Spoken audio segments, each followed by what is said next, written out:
E aí, gente, meu nome é Beatriz e hoje a gente vai conversar um pouquinho sobre escolher a pessoa certa para casar.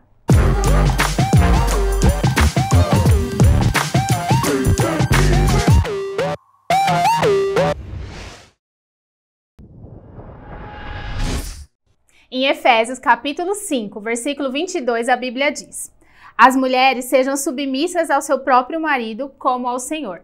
A galera adora esse versículo para dizer que mulher tem que obedecer o homem cegamente. Senhor, meu Senhor, e ouvir tudo. Mas hoje eu quero te convidar a olhar para esse versículo com outros olhos. Na verdade, 2 passos antes do esposo e da esposa. Nós vamos falar, antes ainda do namoro, nós vamos falar sobre a importância de escolher a pessoa certa para casar. Apesar de termos muito a falar sobre esse assunto, dá para gravar uma série de vídeos só sobre relacionamento, hoje eu pensei em falarmos o que pra mim é o primeiro ponto a se pensar quando o assunto é casamento. Tá tudo bem você pensar diferente, você pode até escrever nos comentários pra gente conversar. Bom, pode parecer estranho, mas quando o assunto é escolher alguém, começa onde? Em você mesmo. Como boa professora de português, eu vou começar explicando com o dicionário. A palavra submissão deriva do latim e é a junção de sub, que significa debaixo de, e missio, que significa ação de enviar ou envio. Ou seja, submissão é estar debaixo de uma mesma missão. Afinal, depois que vocês se casarem, vocês serão uma só carne. Não tem como levar metade da carne para um lado e metade da carne para o outro lado. Quando eu me converti, eu estava solteira. E aí eu aprendi esse lance da submissão.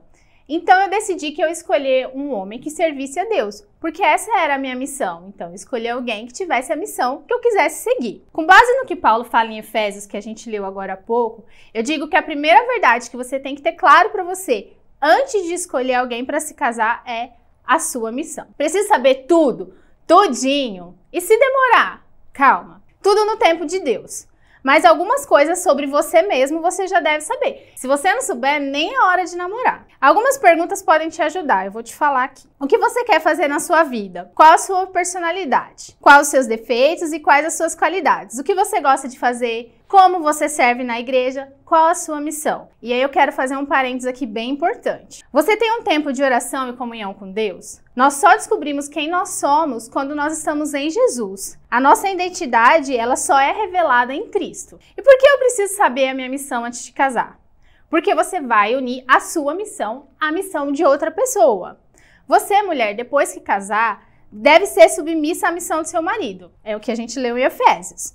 Então a matemática é muito simples. Você precisa encontrar alguém que tenha uma missão que você quer seguir. E pense muito além de servir a Deus, porque no serviço a Deus nós temos várias possibilidades. E você, homem, escolha alguém que tenha a mesma missão que você, que tenha o mesmo propósito que você. Aí você vai me dizer, ai, mas depois que eu me casar, ela vai ter que estar submissa a mim.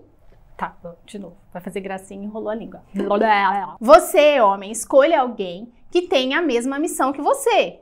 Aí você vai me falar, ah, mas depois que eu casar, ela vai ter que estar submissa a mim. E aí eu vou te fazer uma pergunta. Você já tentou convencer uma mulher a fazer uma coisa que ela não quer fazer? A segunda verdade que você precisa ter clara para você, antes de escolher alguém para casar, é o que você espera de um relacionamento. A nossa vivência, ela vai moldando, mesmo que de forma inconsciente, o nosso modelo de relacionamento. Observando, por exemplo, o casamento dos nossos pais. A minha ideia aqui é dizer para você trazer isso para a racionalidade. Fale com Deus sobre tudo isso. Apresente a Ele as suas ideias. E, muito importante, anote tudo no papel. Não vai confiar depois no seu cérebro apaixonado. Entenda aquilo que você espera de um relacionamento e escreve no papel. Faz diferença escrever no papel, vai por mim. Algumas perguntas que podem te ajudar nessa fase. Quais valores são imprescindíveis para você? E quais questões são negociáveis? Como você espera que seja o dia a dia com os cuidados da casa, os cuidados com o filho, as finanças? Como você espera que tudo isso seja lidado? E aqui eu vou fazer uma observação marota. Não existe ninguém perfeito. Se você ficar aí esperando um príncipe maravilhoso ou uma princesa incrível, pode desistir. E a mais dura verdade é que nem você é um deles. Então não espere de outra pessoa também. Quando eu morava com a minha mãe, meu quarto era uma bagunça. Tinha dia que não dava nem pra entrar sem esbarrar em alguma coisa. Aí eu casei. Meu quarto não é mais a mesma bagunça, mas eu ainda sou bagunceira. Eu ainda deixo as coisas espalhadas. Quando você se casa, é como se as escamas dos seus olhos caíssem, igual aconteceu com Paulo. Mesmo que você tenha reparado bem, com a convivência, no cotidiano, isso vai fazer diferença. Você vai encontrar coisas que você nem fazia ideia que aquela pessoa era capaz de fazer. Por essas e outras que você tem que ter muito claro para você quais são os seus valores inegociáveis. Eles devem estar muito claros para você antes de você se apaixonar. Antes de você se casar, encare o casamento como uma sociedade. Depois que você se casar, você vai precisar olhar para ele como uma aliança. Mas aqui a gente tá lá 2 passos antes ainda do namoro. Se você precisasse escolher um sócio para abrir uma empresa, você escolheria esse sócio ou sócia porque ele é bonito? Porque ele veja bem? Ou porque ele abre a porta do carro para você? Não! Você escolhe um sócio pelo caráter, pela competência dele. Você escolhe porque vocês têm objetivos em comum. Vocês olham para a mesma direção. Vocês pensam da mesma forma.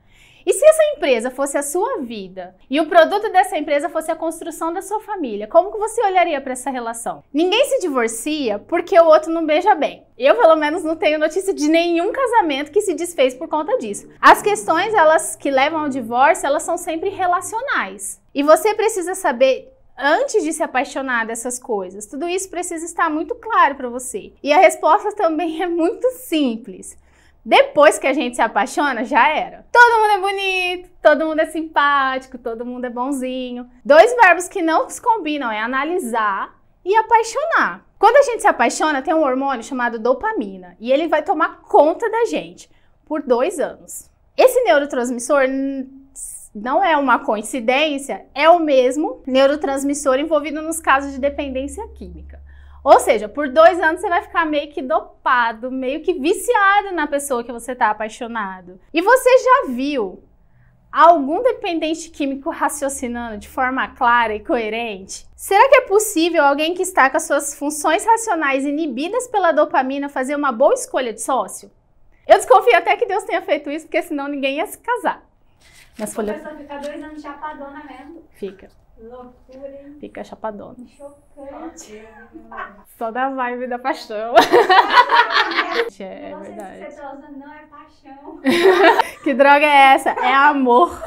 Se tivermos claro o que queremos e o que nós buscamos na nossa vida, se já tivermos colocado tudo isso diante de Deus, mostrado para Deus o que nós esperamos e ouvido o que Ele espera de nós, assim que aparecer alguém interessante, você pode conferir, você pode olhar lá no seu papel, você pode mostrar isso para Deus, você pode falar com Ele de novo. Movimento friamente calculado, como diria o Chapolin Colorado. Imagina só se você é o introdutor da igreja, que é o primeiro que chega para abrir a igreja e o último que sai, porque ele fecha a igreja. E aí você se casa com alguém que gosta de ir embora logo que o culto acaba. Ou então, imagine que você quer fazer missão lá no Amazonas e você casa com alguém que tem um perfil de missão local e que quer ficar para sempre na mesma igreja. Ou então, seu sonho é ter 5 filhos e você quer casar com uma pessoa que tem problemas com isso, nem sabe se vai ter filho mesmo, ou talvez nem queira. A missão dessa pessoa que você tá paquerando, que pareceu ali, que tá interessante, ela vai ao encontro da sua missão? Lembra que vocês, homem e mulher, viverão a mesma missão. Você precisa de alguém que tem os mesmos objetivos que você, o mesmo perfil ministerial que você. Lembre-se de colocar tudo isso diante do Senhor, envolvê-lo em todo o processo. Deus quer o melhor para nós e Ele tem o melhor para nós também nessa área. Porque Deus, Ele se alegra com o casamento, Ele se alegra com o relacionamento entre homem e mulher. No tempo certo, você viverá uma vida de casal que é um presente de Deus. Deus abençoe sua vida.